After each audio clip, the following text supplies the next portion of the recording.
Hello there, folks. It's nice to see you. My name is Dustin Cormier. This is the Sidereal Tropical debate.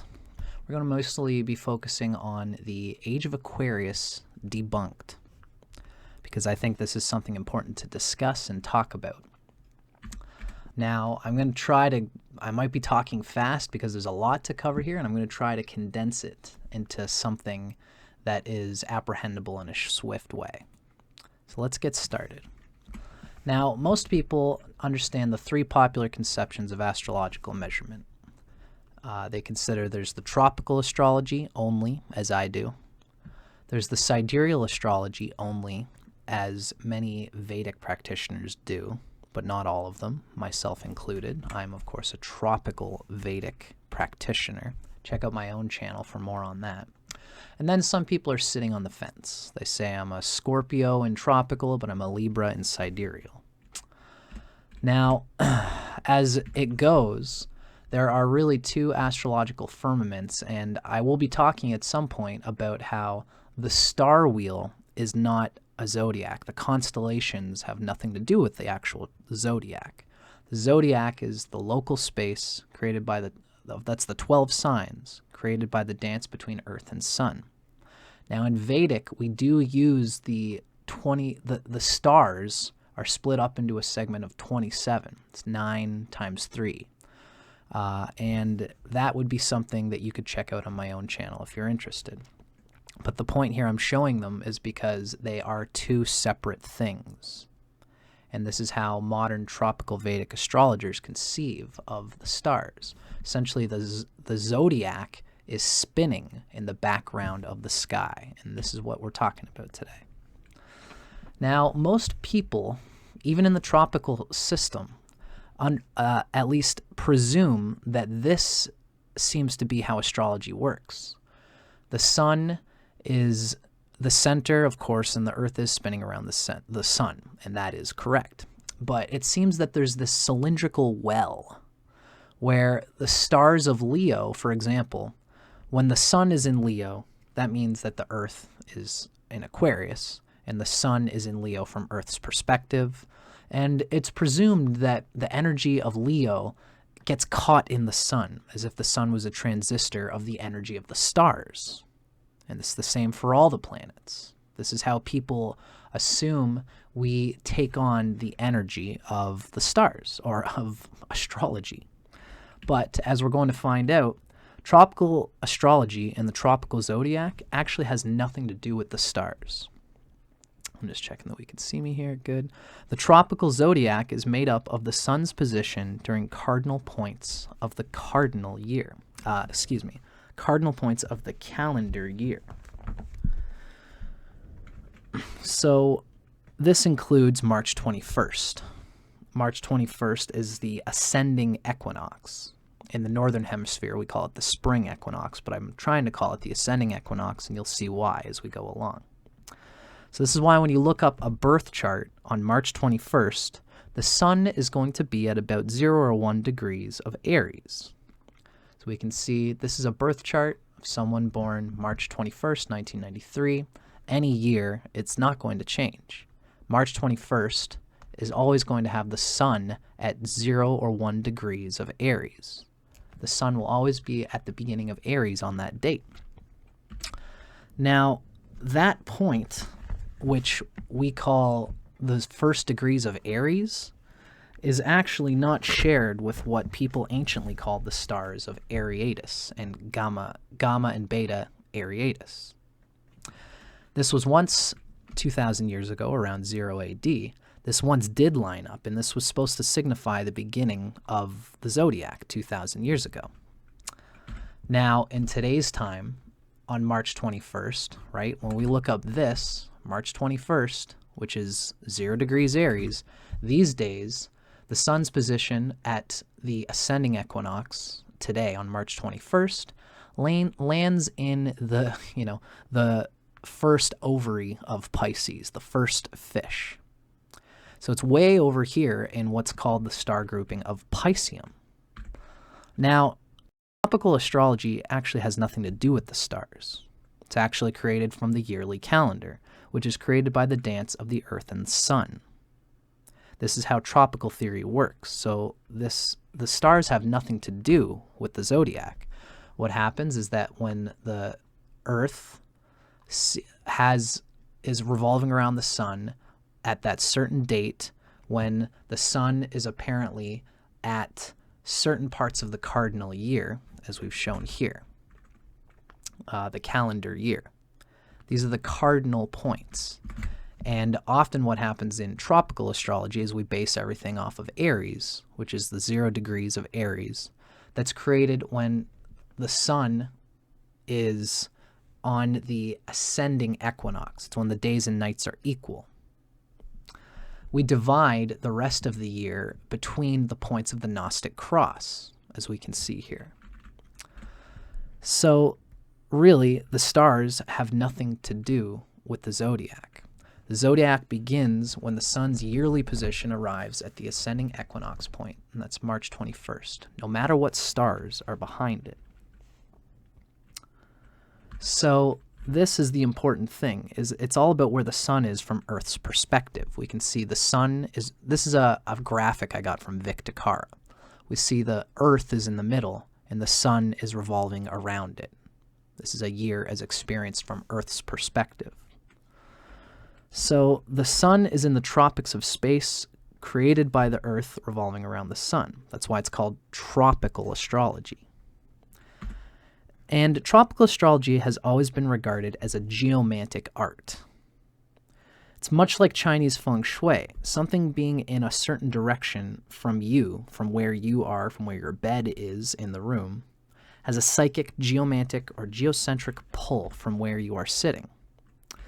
And this is the geomantic perspective.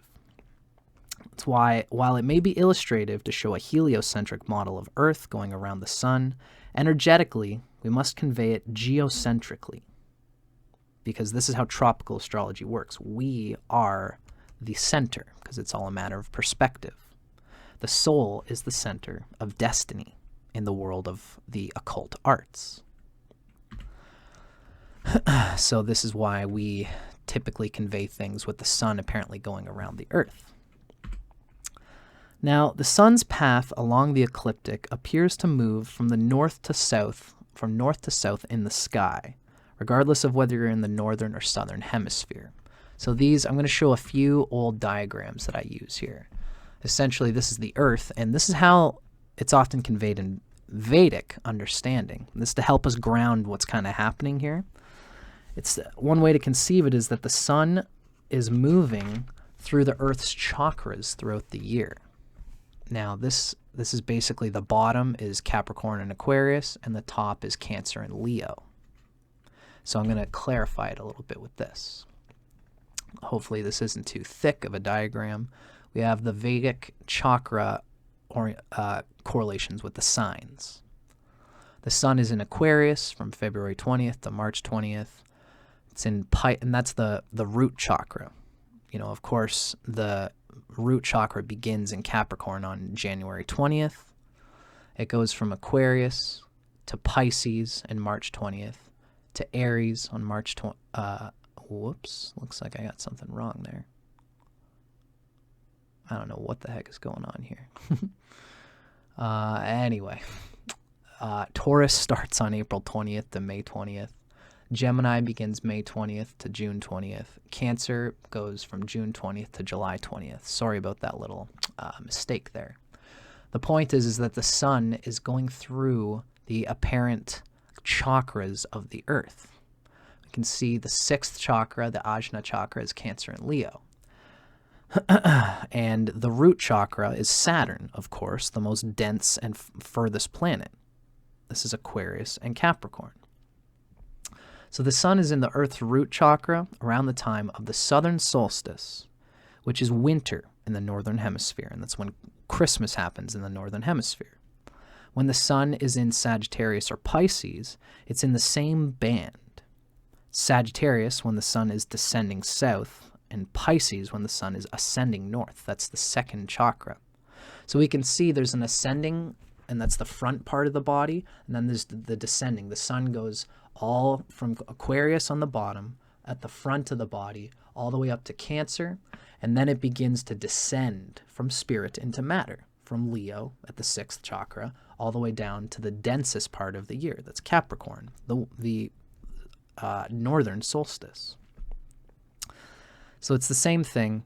The sun is in the Manipura, or solar plexus chakra, the 3rd chakra, when it is descending in Scorpio and when it's ascending in Aries. And Aries is, of course, the ascending equinox. This is why we refer to Aries as the ascending equinox, regardless of the hemisphere you're in. I hope this is clarifying. So it's the same thing with Libra and Taurus at the heart chakra, Gemini and Virgo at the throat chakra, speaking, Mercury, and then Cancer and Leo at the Ajna chakra, the 3rd eye chakra, and that is the northern solstice, southern solstice. I have astrological dyslexia. So this is the Vedic concept of the chakras, and it gives us a clue as to the space created by the cardinal points of the tropical zodiac. In the northern hemisphere, we see from winter, we go towards spring up to the summer solstice, and then we have from the summer solstice going towards the winter solstice. That's fall is the middle equinox there. And of course, in the southern hemisphere, these are just switched seasonally. But it's important to note that the astrology signs don't come from the seasons. The astrology signs are coming from this alignment of the sun in the tropics of Earth, regardless of the hemisphere. So I hope that this is clarifying. And these are a few pictures from my old diagrams showing that Uranus, Neptune, and Pluto are really outside of the 6th chakra paradigm. That's something that I'd like to talk about in future videos. If anyone's ever interested, feel free to make a comment.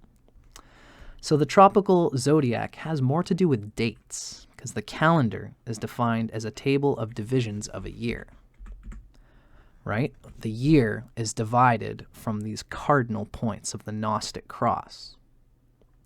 So I'd just like to make a quick point. The word a year, it actually comes from the ancient Greek word hora.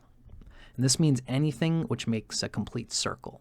The word hour and the word year are related to the same Greek etymology. It's anything which makes a complete cycle.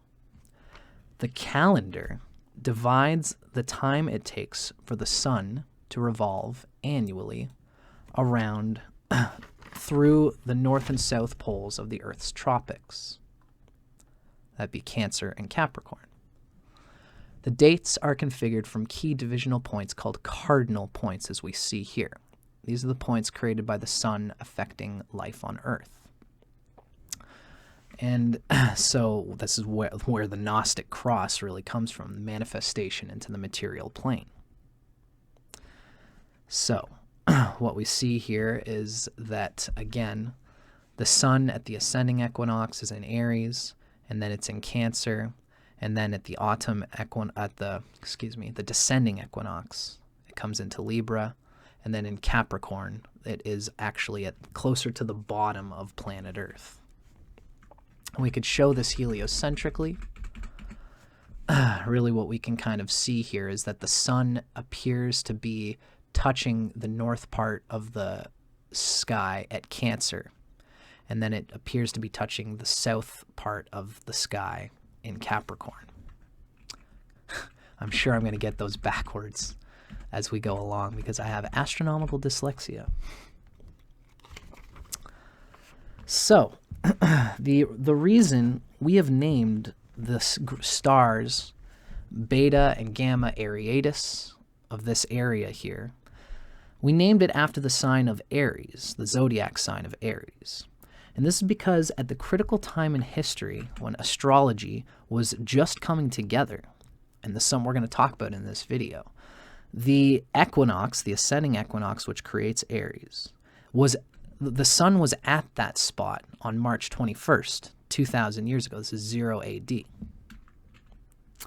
Now, due to what is called the precession of the equinox, the point where the sun is on March 21st every year from Earth's perspective has shifted and slid back in the star wheel. by around 23 degrees or so of the 360 degrees of the star wheel, what we call deep space, right? And this has to do with the precession of the equinox. It's a very slow 24,000-year cycle of the backwards movement of the sun's position on March 21st against the backdrop of the stars. So you've probably heard of this as an argument against astrology on the whole. The stars don't even line up anymore. You've probably heard that, right? So this is why we know when you look up a birth chart on March 21st in a sidereal chart, this is an example of a sidereal constellation-based chart. We could see this little square up here is Pisces. So this is the same chart, March 21st, 1993. It's the same as the other one we looked at. But we see the sun is at about 6 degrees of sidereal Pisces.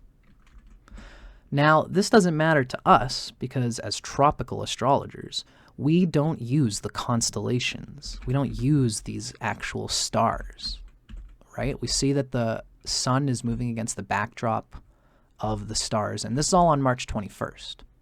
March 21st, 2,000 years ago, was pointed at the star group Aries. Today, it's pointed at the star group at the beginning of Pisceum. And in about 500 years, the equinox point, where the sun is on March 21st, is going to be aimed at the end of Aquarius. And this is the theory of the so-called Age of Aquarius. But this doesn't matter to us tropical astrologers because we don't use stars. We never did. We use cardinal dates of the year to define where our zodiac begins. Right? The zodiac is made up of Earth's annual revolution around the sun, regardless of what star the sun is pointed at. So this is incorrect on the left here. This on the right is the correct way to understand tropical astrology. It is the dance of Earth and Sun that we use that creates what we call cosmic east, meaning 0 degrees Aries. And we will talk about that more as we go along. So, this is basically the hypothesis of this video. This is the whole idea that this video is getting at. Now, if you're learning, if what you're learning about interests you, feel free to keep watching because really I just put the whole seed of it all in there. And I'm going to kind of try to shorten things up and say it all concisely as we go along. So feel free to hang out with us if this is interesting to you. Okay? So what we have to kind of ask is, what gives? Why doesn't 0 degrees tropical Aries line up with Ariatus? Why is it in the star group of Pisceum? Why is it leaning more now towards Aquarii, the star group Aquarii? So it's going to take a little bit of things to wrap around and talk really about the nomenclature of why we named those stars in the first place. Hint, hint. It was because we named them at the time when we were developing the ephemeris, and that nomenclature now has nothing to do with tropical astrology. We're going to talk about it as we go along. First, let's get a little bit of an understanding from Vedic astrology. It's a psychedelic story here. I'm going to give it short thrift. Essentially, there was an ego demon, and this ego demon, this is in an old Vedic story. It's shared in the Srimad Bhagavatam and others, where this ego demon took over the whole universe. It's a metaphor for our own ego, the self. And all of the devas and all of the gods were afraid that all of the space was being taken up by the ego. So the gods, the planets, and the influences of spirit that are inherent inside of us. This is like an ignorant ego that wasn't listening to the astrological evolution and spiritual knowledge that was inside them. So the devas, the spirit, the Holy Spirit, called upon Vishnu and said, Vishnu, you got to take care of this guy. And Vishnu said, okay, well, that old ego owes me a boon, but I'm going to disguise myself. So the Vishnu disguised itself as a dwarf and came to the ego. And as a dwarf, Vishnu says, hey, ego, can you grant me a boon And the ego says, what boon do you want? And the little dwarf says, nothing big. I want 3 steps. Could you give me 3 steps? And the ego laughs. The ego demon's like, you know what? You can have 3 steps. 3 little steps of land. You take 3 steps, little midget, little dwarf, and you can have all that space. And Vishnu says, great. With my first step, I'm going to take up the deep space of the stars. The first astrological wheel of significance. And then he took a second step, and this was the local space of the tropical zodiac, a space and a wheel which is completely different from the stars. And with his third step, Vishnu said, where shall I step next? And the ego, seeing the greatness of Vishnu, the greatness of the astrological soul that exists beyond the ego, the demon says, you know what? You can step on my head. And this was, of course, the earth sphere, the geomantic space of the natal chart. That's the horizon, the houses, etc. It's a beautiful story. So this is where we kind of get this idea that there is a star wheel, which is not a zodiac. In the Vedic astrology, we call it the nakshatras. That's a whole thing that, you could be into, and if you're interested, check out my channel on Tropical Vedic Astrology. But this 12-sign zodiac goes, as we know, in the background of the star wheel, right? The star wheel is fixed, but the point of Aries moves against it. So 2,000 years ago, the point where the sun was during the ascending equinox was occurring at the stars Ariatis, Gamma, and Beta. That little triangle that people say looks like a ram's face. And that's why we named those stars that way. Remember that.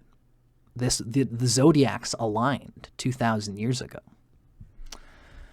Now, personal horoscopy and the zodiac came together very quickly under great pressure thousands of years ago because of the divinatory power it represented to early people. Before the personal horoscope, astronomy was really strictly used by kings and their courtesans in order to divine agricultural patterns, sort of like a crude farmer's almanac. Something in history caused us to collect data for an ephemeris, and this is what spurred astrologers to name the stars, because they couldn't do any astrology without an ephemeris. The idea of astrology came along with the ephemeris in this sort of psychedelic way, as we're going to talk about it. Now, those of us who use modern softwares are spoiled, and they won't really get this because we just use softwares. So we're going to discuss this stuff a little bit. It's important to understand why astrology became such a big deal and why we named the stars the way we did at the time. So in order to dig into how we got to name the stars and to give the stars the nomenclature that we did, it's going to require a little bit of astrotheological anthropology, a little bit of digging into history. So feel free to join me for that.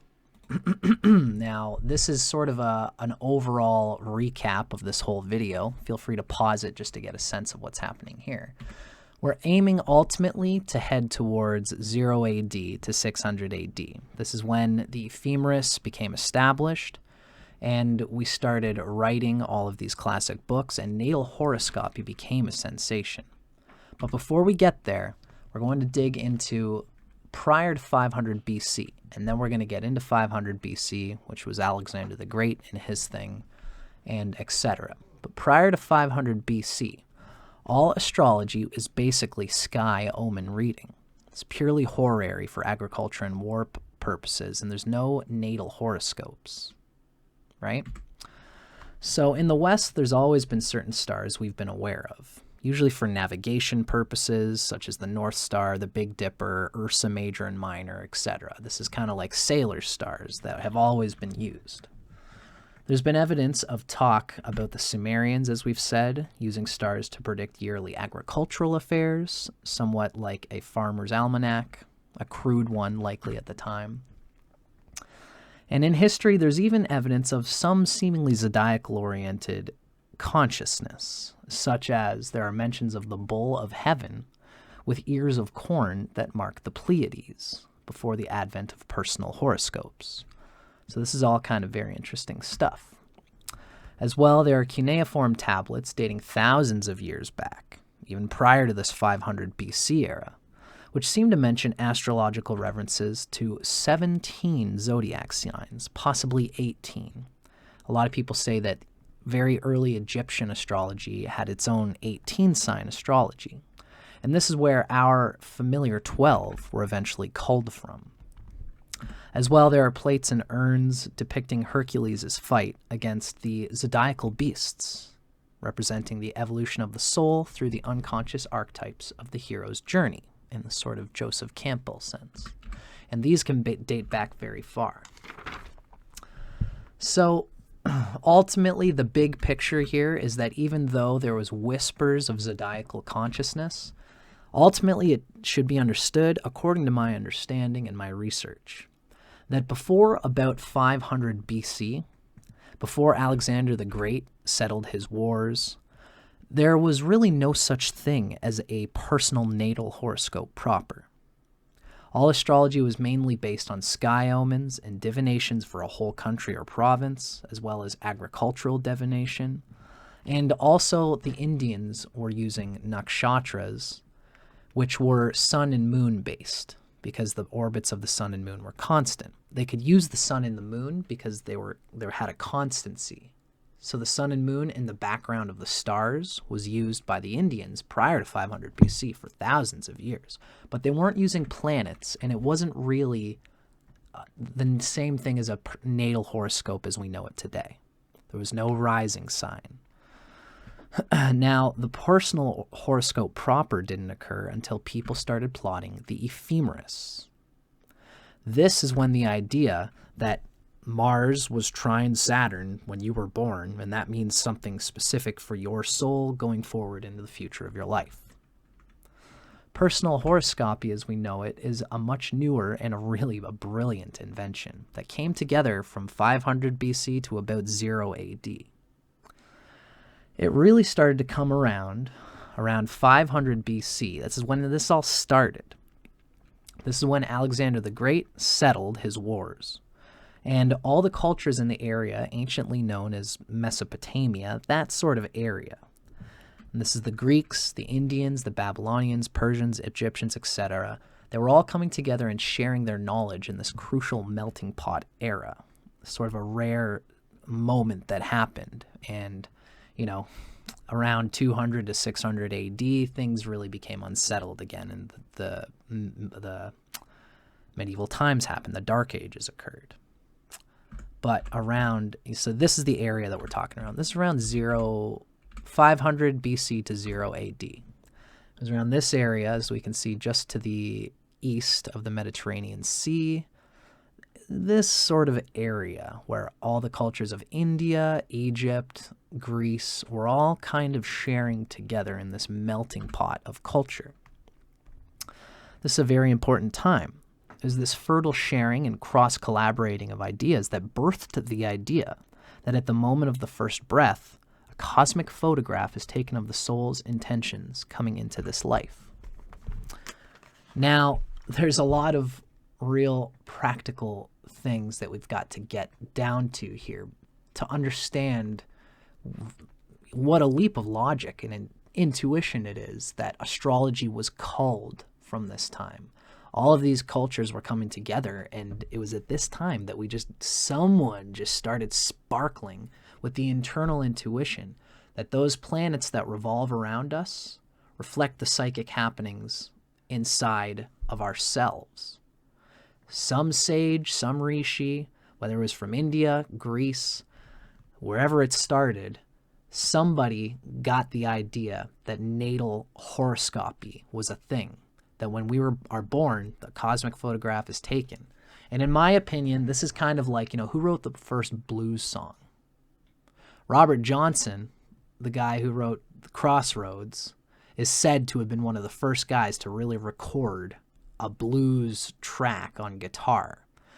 But who did he call it from? That came from the the slaves at the plantations who were singing gospel music. It was culled, and someone recorded it, but really humanity did it. That's the best way that we could really say it. It doesn't matter who wrote it. What matters is that it was written. Now, let's do a little bit of practical thinking of the time, because we have to understand the obstructions to natal horoscopy that were happening at that time. Again, we don't think about it because we use softwares, but it was a very difficult invention to come about. It was based on deep faith in astrology, in the soul being connected to the planets revolving around the sun and the earth. And it took a real stretch, and we're going to explain why now. Okay, let's think practically here. What really started it was the ephemeris. I'm going to come back to this point again and again. You know, like we as modern astrologers don't think about how important the ephemeris is, but about 100 years ago, the ephemeris was the lifeblood of astrology. It was the stone on which everything turned. You've probably heard this from older folks who remember the time when there was no software calculation. So why was the ephemeris so important to the emergence of natal horoscopy? Think about it. This was tough. They didn't have calculation software back then, so they had to rely on planetary movements. We have to understand how difficult this was, okay? And by the way, I got all of these ideas. I did a real back and forth with Vic DeCara, who's a wonderful tropical Vedic astrologer. He gave me all these historical notes, and he meticulously emailed me back and forth to understand how difficult it is to plot a chart just using an ephemeris.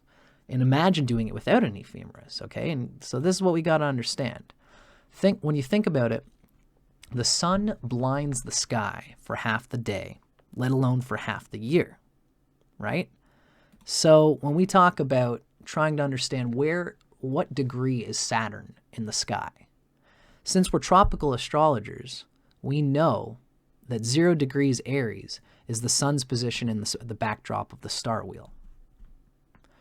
There's no observer point for where the sun is in the sky. Furthermore, eventually people realized that they just had to use, as we said, they had to do a necessary evil and say that the sun was at the point of Gamma and Beta Ariatis. Let's say that the ram's face, they put that as 0 degrees Aries. Some of them knew that it would move in 2,000 years, but they didn't care at the time. 2,000 years, I can't even think about 1 year ahead. So they just said, screw it, let's say that star is Aries, okay? Now let's say somebody wanted to plot Saturn being at 0 degrees Libra. How would they do it? Well, number one, they would only be able to see Saturn at night because you can't see the sky when the sun is in the sky. You can only do astrology at night. Number two, it would have to be a part of the year where the sun was not blinding Libra during the day.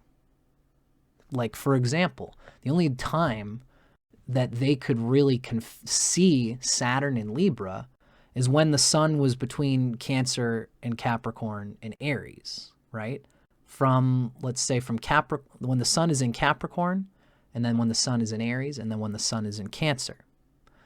At night, you could see Saturn in Libra. Once the sun entered the zone of Libra, Saturn was blinded and obscured.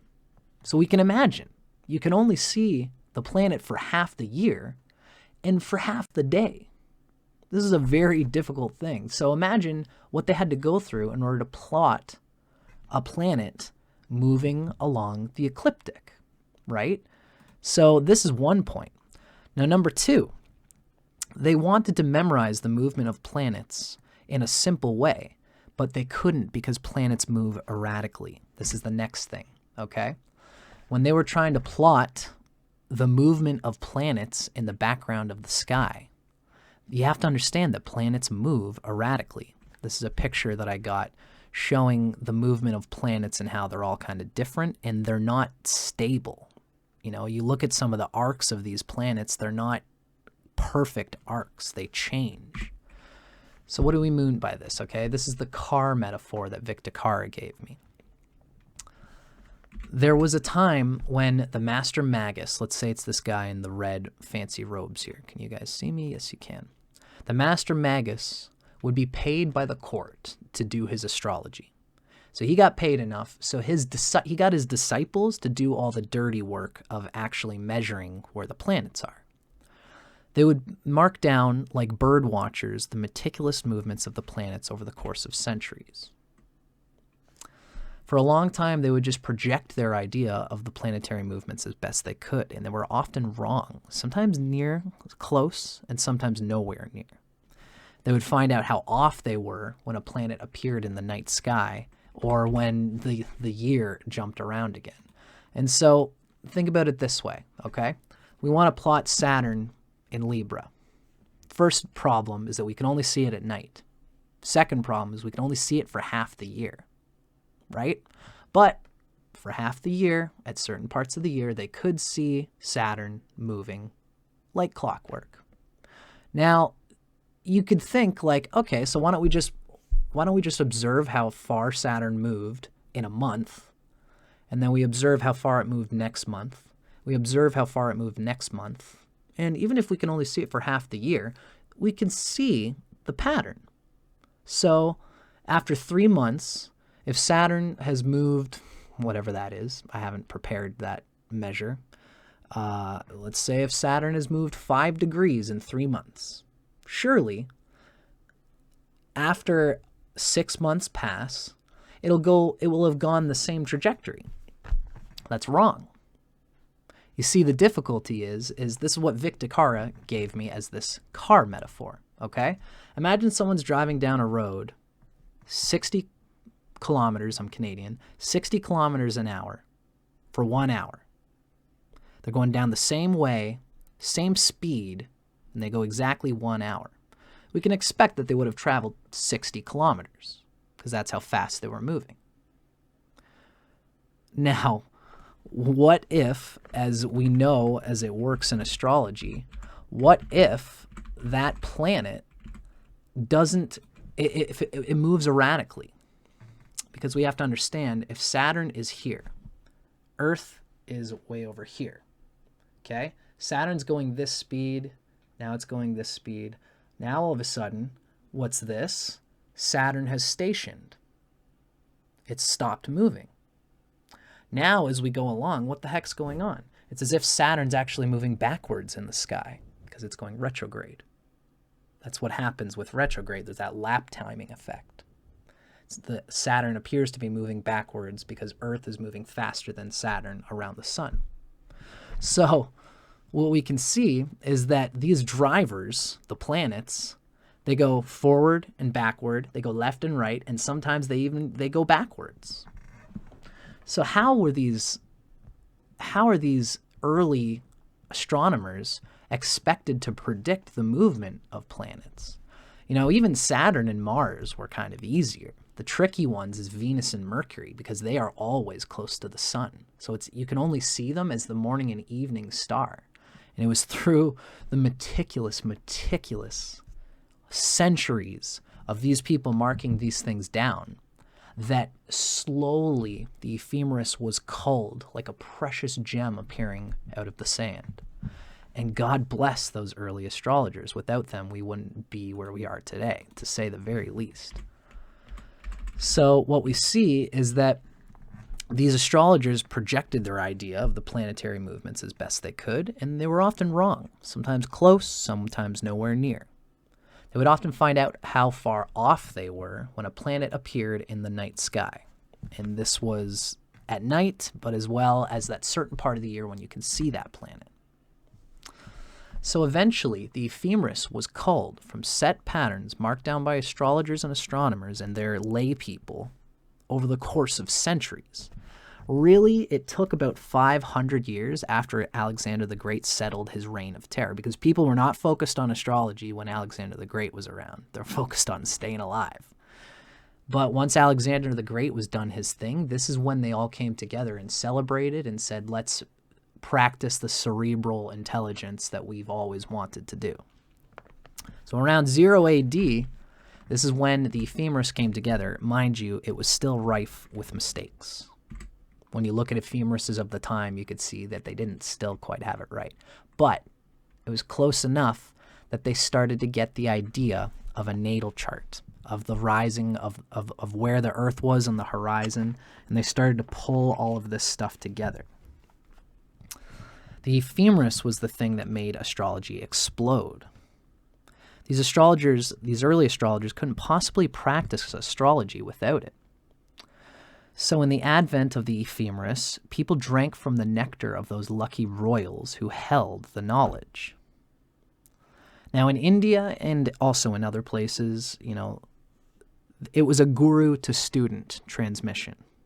A guru had the precious ephemerides, which was likely culled from this melting pot. The gurus of all these centers of the world would all come together and just talk with each other. There's language barriers and all these things, but somehow they could transmit to each other the idea of astrology. So this guru typically, while the cultural melting pot at the time gave everybody the ideas, and part of the reason why there was a long struggle here is because these gurus and the people who were the whole royal courtesans, they didn't exactly want to give away access to their ephemerises. If you had an ephemeris, it meant that you were a Brahmin, a magi, a highly cultured and revered person. Now, they didn't want to just give anyone their knowledge and their ephemerides and what the work of their disciples meticulously did. Why is that? It's partly because my disciples have taken all this time to do this and yours haven't, so why should you get that knowledge that easily just from me? Really, partly, one part is that they didn't want the uninitiated to dirty up their knowledge, to dirty up their ephemeris. And B, of course, there was a monopoly on it, just as we humans often roll. If just anyone with an ephemeris could be a highly celebrated mage in the king's court, it stands to reason that those with an ephemeris wanted to protect that exalted position from other would-be seers and mages. But eventually, as the centuries passed, word got out, and the information on the ephemeris became more widely available. Enough people had done the bird-watching work to make the ephemerises more commonplace. And this is when astrology really started to explode, right? So we see in 500 BC, everything that we just talked about happened, and then 0 AD. Excuse me for, this is the slide that we're at here now. The equinox was positioned at this time around the star group Aries, and the ephemerises became well established. We began to know that, just as I said, like even really the necessary evil of plotting the stars and the names of the stars was happening around this time. Even let's say if Saturn was at 5 degrees of Libra, there was even a period around this time where the star Spica was memorized as being 180 degrees from Aries. So Spica for a long time was 0 degrees Libra as they took it anciently. And they would just say, since they couldn't see, like if it was around the time of Aries, you could see in the nights, you couldn't see Aries in the night sky, but you could see all the stars opposite Aries. So they knew generally that at night in September, October, that they were looking at the night sky that was opposite the vernal equinox. They were looking at the autumnal equinox. Part of the reason why is because they built a star map and they memorized that Spica was around 0 degrees Libra. So they used the stars to help them understand the star map, essentially, right?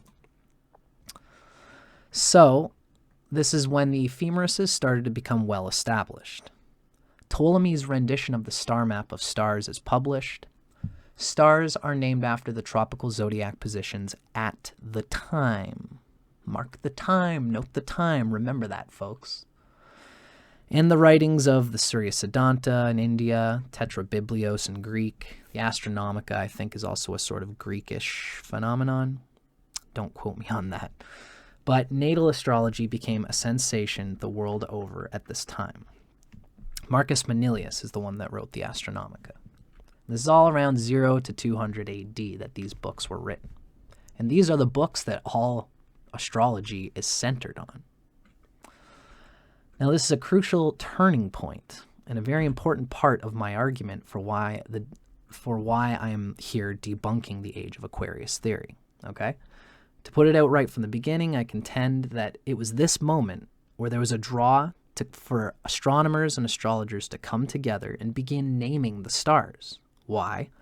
Because they needed to name the stars in order to plot planets in the ephemeris. I've been saying in all my videos here, you can't nail a board into the sky. They had to give a nomenclature to the stars in order to plot the ephemeris at this time. They needed stars as waymarkers to mark how the planet's movements could be predicted. They didn't really realize that the stars are not fixed from Earth's perspective. They actually move over thousands of years around, or rather, it's the Earth and the Sun and their dance, which creates the cardinal points of the year, the equinoxes and solstices. The Earth and Sun's dance moves against the background of the fixed star wheel.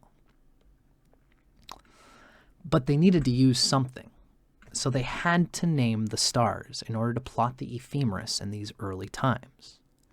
They used their understanding of what the spaces meant based on the divinations of tropical astrology at the time to name the stars. So they had to use something to plot their ephemeris. They couldn't exactly just say Mars is 180 degrees from the tropical ascending equinox point, i.e. Aries, because the 0 degrees Aries point in the sky is only visible for half the year and for only half the day, as we've stated. They started using stars as reference points for the movement of planets. If Mars is at the star Spica, we know Spica is about 180 degrees away from the ascending equinox. So we know that Mars has progressed into the sign of Libra, which is the descending equinox. It's opposite Aries. So Aries at this time was temporarily fixed into the sky, because really, it's amazing enough. You know, we got to dig. Like, it is amazing enough that these people understood or were even thinking about astrology at all. Like, most people at this time were just happy to get some bread, maybe a little bit of honey with it, maybe a little bit of milk. That's a good day 2,000 years ago, let alone thinking about the fact that humans are connected to the cosmos in a vibratory way. It's amazing to think about. But of course, this is why at the time, the procession of the equinox is still thick for us even to think about. I'm going to show examples of what that looks like and why it's happening. Really, when you think about it, the heliocentric world wasn't really discovered in the Western world by Galileo until like the 1500s and put in as established fact, because the Dark Ages happened. It's a real drag. But to think that there were people who were getting onto the idea of the precession of the equinox at that time is astounding. And there is evidence that people were thinking of the equinox moving against the backdrop of the sky at the time. It's not for this video for me to get into some of that, but I believe Claudius Ptolemy was aware of it, and I believe he mentioned that the tropical zodiac is a figment of 0 degrees Aries being based on the sun's position at the ascending equinox. There is evidence of it, but everyone was still very confused about the matter at the time, right? So really, because they needed to plot something in order to develop the ephemeris, Aries was temporarily fixed into the sky. These astrologers did not know that the stars are an entirely different wheel that revolves in the background of the zodiac. Precession of the equinox was not fully understood, or at least even vaguely apprehended, until a little bit later. Really around like 200 to 400 in AD, the precession of the equinox came together. They still needed to use something. It's too bad these astrologers early on decided to name the stars after the zodiac at the time, because now there's this confusion of the sidereal zodiac. These names are all moot now. These names are irrelevant. Gamma, Beta, Ariatis, the star group of Pisceum. The star map means nothing to tropical astrologers now. So we know from our intro in this video that the tropical zodiac works by an unfixed beginning. That's the sun's place during the ascending equinox and really all the cardinal points of the year, right? And this simply happens regardless of the star that the sun is pointed at on March 21st, on June 21st, on September 21st, and on December 21st, regardless of where of what stars are in the background of the sun. It's the dance of earth and sun that matters. Just like how you can begin do, re, mi, fa, sol, la, ti, do. You can begin that also at another note. Do, re, mi, fa, sol, la, ti, do. I can't sing as much as I would like to, but I digress. That melodic pattern is recognizable no matter what pitch you start at. Likewise, the zodiac, Taurus is always a set distance from Aries. Gemini is always a set distance from Aries. And Aries starts at a certain place, do, no matter what stars are behind it. Same kind of thing. And this is what I've got here. The 0 point of Aries is important to all astrologers. And, the sign of Gemini, for example, is always 60 to 90 degrees ahead of Aries. That's what makes Gemini what it is. It's not the stars. It's the distance around the ecliptic from the ascending equinox point. So some smart early astrologers knew this, and some didn't. Regardless, though, many of the people at the time had pressure to memorize the star names. So some dirtying up of astronomical theology and nomenclature had to be done in order for this fertile time to emerge, when early astrologers were naming the stars in order to plot the ephemeris. They stuck the star names to related zodiac points relevant only at the time. This is 0 AD. This is where the sun was from Earth's perspective. The sun was pointed at Aries. This is what created what we know today to be the naming, the nomenclature of these star groups. It's why so many stars in the West that come from Greek history are named after corresponding zodiac signs which lined up with those stars at that time. Ariatis, Gamma, and Beta. The Aquarii star group. Capricornus star group. Alpha and Beta Sagittarii.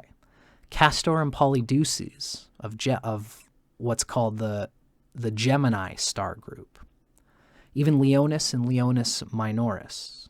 These are all configured from where Aries was at the time 2,000 years ago. Now, of course, what has happened is that as tropical astrologers, the stars that we've named no longer correlate with the portions of space relevant to the tropical zodiac. We can see now, in today's time, that the sun's position on March 21st is around this star grouping, which I'm not even going to give a name.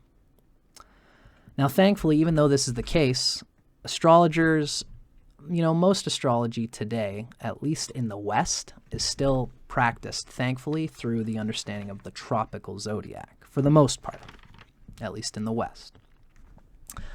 Now, it's very interesting and ironic that the Indian people actually didn't make this mistake from the beginning. They used a proper nomenclature for the star wheel as being separate from the zodiac. Ironically, this is part of the reason why they ended up fixing the star wheel to the zodiac. It's a painful irony. This is the big debate in the world of Vedic astrology today. It's quite a headache, if you ask me. The Vedic and Indian people rightly called the stars an entirely different set of nomenclature. It's called the nakshatras, the 27 stars of ancient Vedic astrology. There's 27 I made a mistake and called it a zodiac, but it was not a zodiac. This is a truly sidereal-based star sign system. And this is Vishnu's first step. Remember I said the star wheel. Vedic astrology uses this 27 stars in cohesion with the tropical wheel, ideally as a separate entity. This is what we today call tropical Vedic astrology, where the tropical zodiac moves against the fixed nakshatras. There are plenty of Vedic astrologers who would say that I'm wrong on that. That is the debate today. But regardless, I think the West ought to pay attention to the fact that they used a different nomenclature for the stars. I think that was the right way to go. The Indian people used the 27 stars for thousands of years prior to natal horoscopy in their own tradition, because it's mainly a sun-moon-based system which required no ephemeris. Sadly, and somewhat ironically, the Indians were so familiar with their 27 stars that at the time astrology ephemerises were coming together, the Indian people decided that it would be wise to fix the zodiac at the time, which is an entirely different step. It's Vishnu's second step, with the deep space star wheel. And that is really to blame in explaining why Indians today are still stuck on the sidereal concept of the zodiac, very sadly. It's a debate for the Vedic world, which we won't get into here. For our sake as Westerners, in the debunking of the Age of Astrology, what is important here is to understand two things. Number one, the fundamentals of how tropical astrology is based on the 4 cardinal points created from the dance of Earth revolving around the sun, and the sun moving through the tropics of Earth's chakras from a geomantic perspective, going up from the southern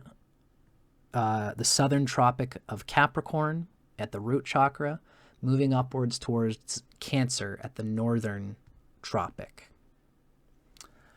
That is the sun apparently going up and down through Earth's chakras, as I've described. Maybe I could give just a little bit of a reminder of that at this point here. Can you guys see me? Yes. Right, so this was this picture. The sun is moving through Aquarius, Pisces, Aries, Taurus, Gemini, Cancer, from the southern to the northern solstice points, right? So, anyway, I digress. So, the fundamentals of how tropical astrology is based on the Earth revolving around the sun, and really the sun moving through the tropics of Earth's chakras. This is what creates tropical astrology. B, the other thing that's important for us is that if we follow this logic as tropical-based astrologers, if we believe that the stars have nothing to do with what creates the zodiac signs, then we must come to understand that our nomenclature is outdated, and therefore that the theory of the Age of Aquarius is outdated, antithetical, contradictory, and false, and it is a sham. So what's the deal here? Why is the theory of the Age of Aquarius a sham? The theory insists that there is something significant about the vernal equinox point, or as I call it, the ascending equinox point, moving through what? You guessed it, the sidereal zodiac, of course. And what is the sidereal zodiac based on? It's based on the position of the sun during the ascending equinox in an age 2,000 years ago when the stars were just happening to be named. Really, it's based on the cardinal points of the equinoxes and solstices at the time when the stars had to be named in order to develop the ephemeris. Right? So, really, we know that the stars Gamma and Beta Ariatis that we see here, they were named based on the fact that at this critical time, 2,000 years ago, astronomers were pressured to name the stars in order to begin collecting data for the ephemeris.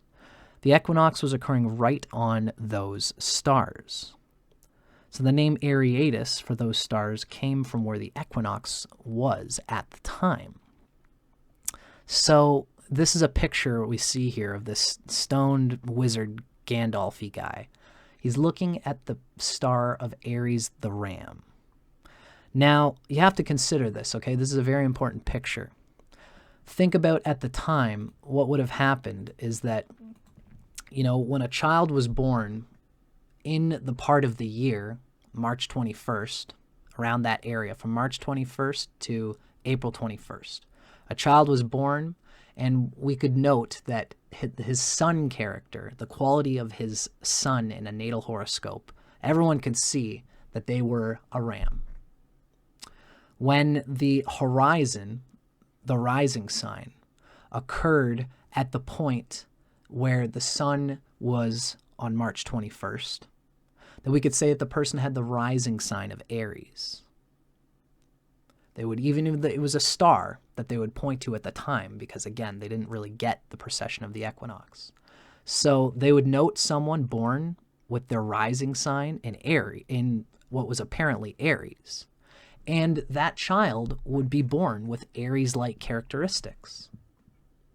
So, since people were born at that time, who were born at that time, displayed Aries-like characteristics, there was this psychic intuition of everybody that that's got to be Aries. That's got to be the zodiac sign of Aries. This is the trouble. This is why we named that as apparently looks like Aries the ram. We had some dude who was looking up and saying, you know what? I think I see a ram in the sky. Must be a ram. But a ram was not actually there. That was meant to be a temporary photograph.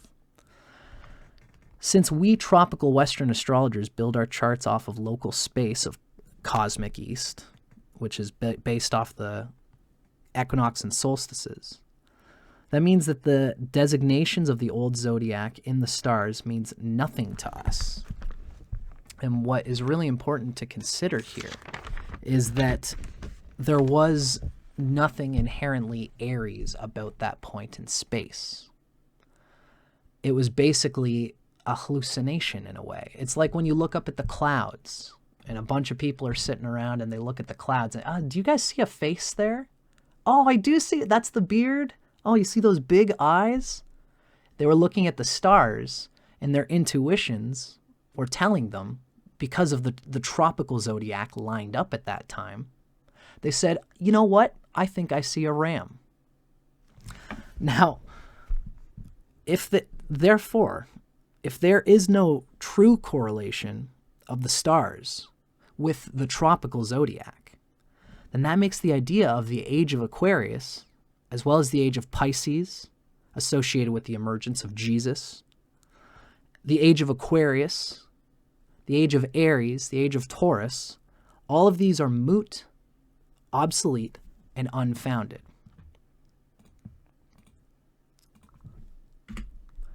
So this is the Age of Taurus, a time of stability and structural growth, 4000 to 2000 BC-ish. Don't quote me on these exact dates. You know, there was no Age of Taurus. This is when, as we can see, the Earth being in Scorpio, the Sun would be in Taurus, sidereal Taurus. Remember, this is the sidereal signs, okay? So remember, this star groupings don't actually exist, but these are what are called the sidereal constellations that were created from the time 2,000 years ago when the sun lined up with Aries. So there was no Age of Taurus. There was no Age of Aries. There was no Age of Pisces. And there is not going to be an Age of Aquarius. Well, looks like we can't lean on this outdated hippie ideal to transform the world for us. We have to do it ourselves. Me making this point is one of the whole reasons I'm so fired up about this video. So, how does the astrological ages theory work? The idea is that the point of the sun's position during the yearly ascending equinox has proceeded backwards into 3 or 7 degrees or so of Pisces. This is the idea of it, right? But if the tropical zodiac, as we practice it, is predicated on the dance of the earth and sun, the equinoxes and solstices, then, as well as now, then what does this 3 to 7 degrees of Pisces mean? What does it mean that we're in this so-called age of Pisces? Right? It actually is based on nothing. This is the whole point I'm trying to make at here, is that it's a sham. Pisces, as we know it, was once based on the time when, here as we can see, Aries was at these stars. So Pisces would have been, you know, from 330 to 360 degrees ahead of Aries. 30, 60, 90, 120, 150, 180, 210, 240, 270, 300 to 330 was Aquarius, and then 330 to 330 to 360 degrees past Gamma and Beta Ariatis is what Pisces would have been at that time. But since the equinox has shifted, that 3 degrees of Pisces, where so-called sidereal Pisces, means nothing. It's a hallucination. It's like taking acid and seeing trails that aren't actually there. The circlet of Pisceum, which makes up this second fish, the second ovary in the old constellation maps, was once behind the equinox in this way. That's why it was mapped and imagined as being Pisces, the fish. There never was 2 fish in the stars. There never was a ram's head. These were imaginary markers because they had to name these things at the time in order to plot the ephemeris in this feverish time when astrology was coming together. It's too bad the Westerners didn't name the stars something separate from the zodiac, something really we ought to consider.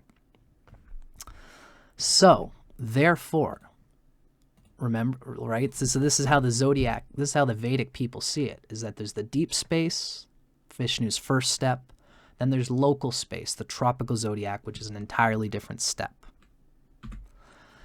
So when we talk about the equinox, having gone through Taurus, quote unquote, sidereal Taurus, that's about 6,000, 9,000 years ago, whatever it is. What are we talking about? That was not Taurus. That never was Taurus. There was the Pleiades, right? And this is something worth considering. This could have been an age. It is interesting to me. I am into sidereal stars.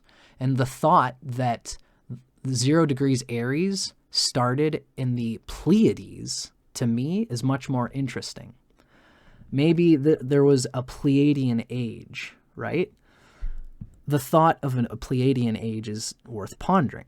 Perhaps any fertility or matriarchy we could associate with that Taurus age is more a function of the ascending equinox being in the vicinity of the Pleiades than anything else. The Pleiades is considered to be symbolic of fertility, of the Nile, of the Ganges, etc.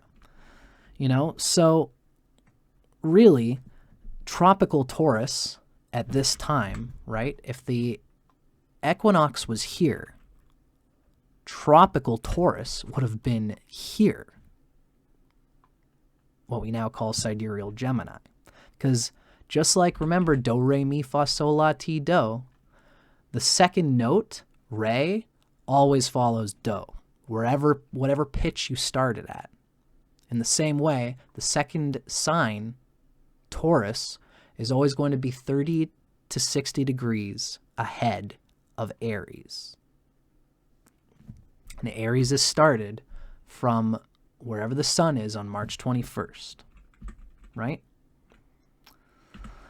So the age of Aries is equally a misnomer. So is the age of Pisces.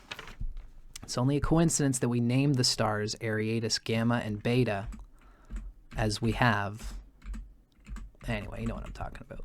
It's only a coincidence that we named the stars Gamma and Beta Ariatis as we did at the time, because the tropical zodiac happened to line up at the time. And this is at the time, the feverish time, when astrologers were formulating their ephemerides, because astrology could not exist prior to that.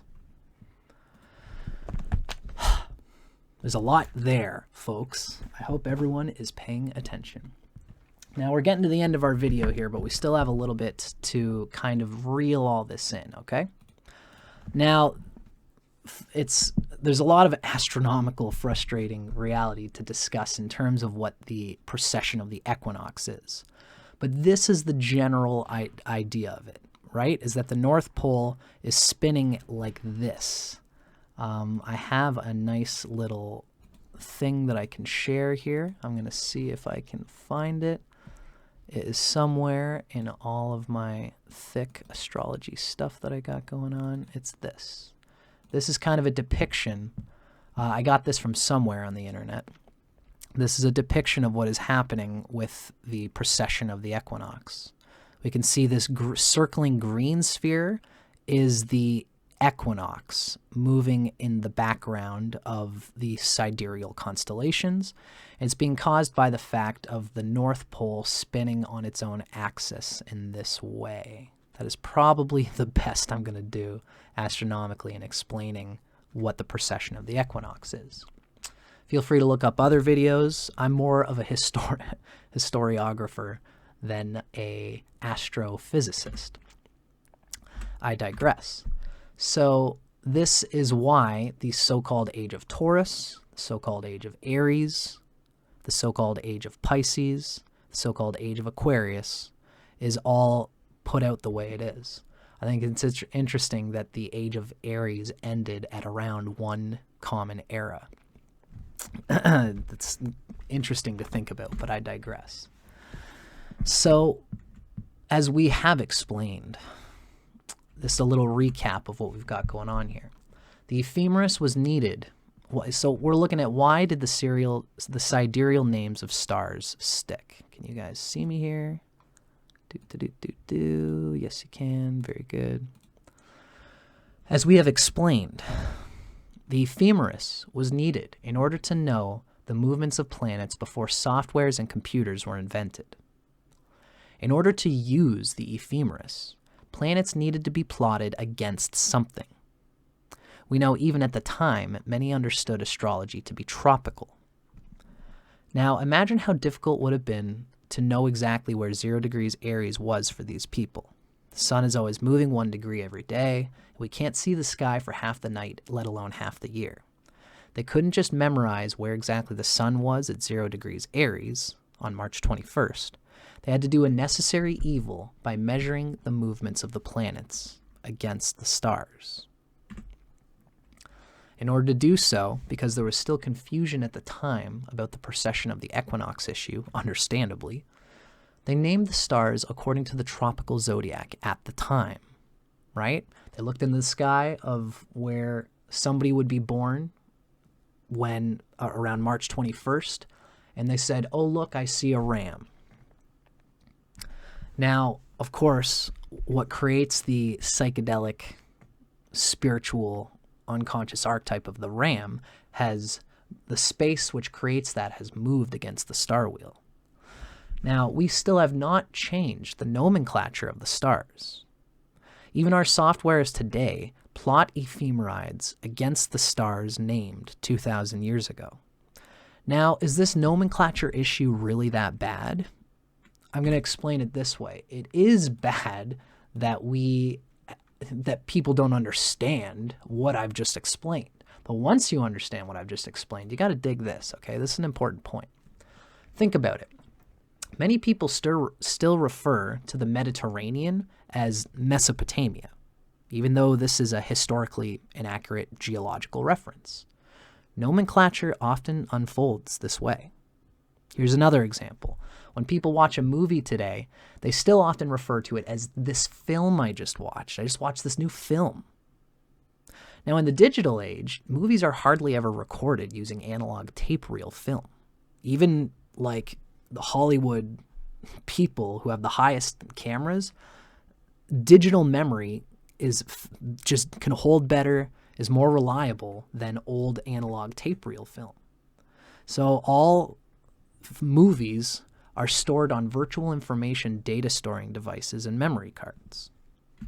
Now, do we really need to change the language? Should we stop saying, I just watched this new film? Nah. It conveys the message that's needed, doesn't it?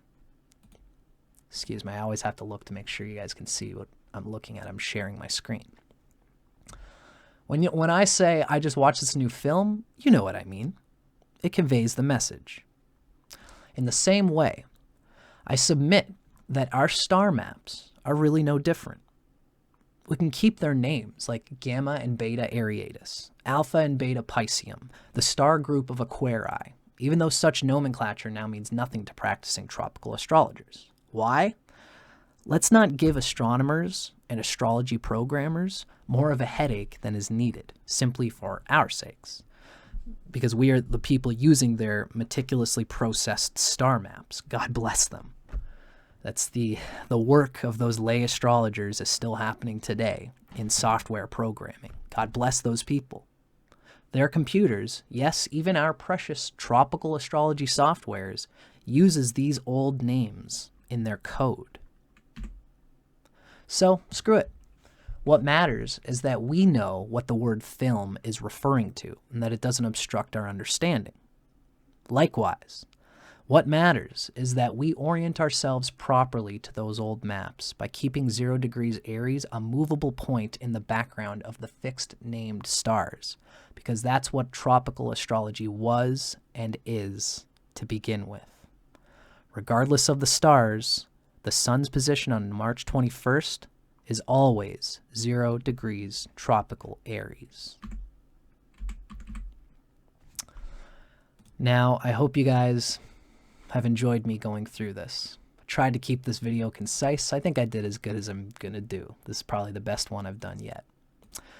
Now, stay tuned. In later videos, I'll probably be talking about this on Nadia Shah's channel at some point, if she will have me. Eventually, I'll be discussing my own personal take on another idea of an astrological age. This comes from the evolutionary astrology tradition handed down by the enigmatic philosopher and astrologer named Jeffrey Wolf Green.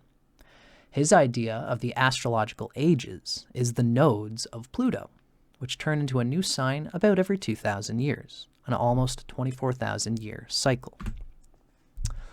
Pluto's south node is currently in Capricorn, so we're kind of in the age of Capricorn. This is an age of patriarchy, where the north node, the less apparent and less common pole, is in Cancer. So the emotional heart chakra of the moon, the inner soul of love and spirit, and the 6th chakra, is challenged by the present age of brass Saturnian hard work ethic.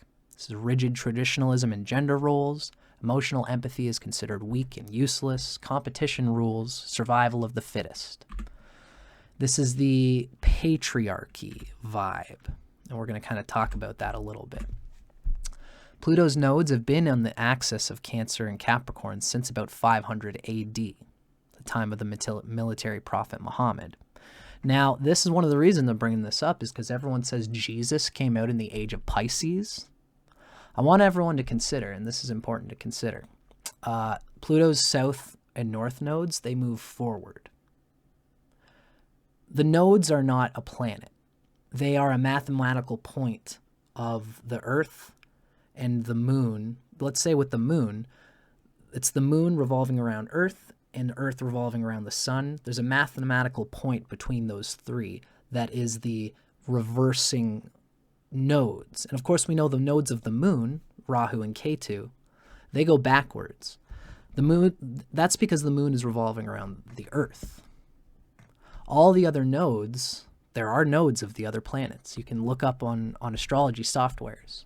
The nodes of the other planets, because those planets revolve around the sun and not the Earth, they move forward.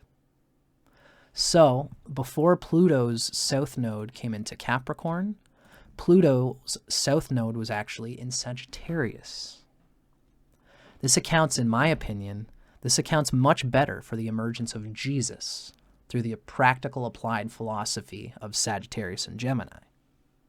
This also accounts astrologically for so many religious and philosophically oriented figures that were born around that time. It's basically from like 1800 BC till about 500 AD. This includes the Buddha, Bodhidharma, Confucius, and many others. The nodes of Pluto are currently at about 20 degrees of Capricorn and Cancer. When Pluto transits through its own nodes, or in tight angles and aspects to these points, it causes cataclysmic shifts. For example, when Pluto was in Cancer in the late 1920s and into the 1930s, we had World War II, the stock market crashed, there was the Great Depression. When Pluto came into Capricorn, in the 1700s, we had the American Revolution. In the 1500s, we had King Henry VIII, that's supposed to say.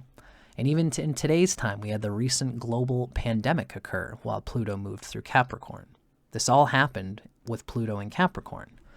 This is partly because Capricorn is our root chakra, but in my opinion, it's hugely because Pluto moving through its own nodes causes these cataclysmic events, and we're going to talk about this in later videos.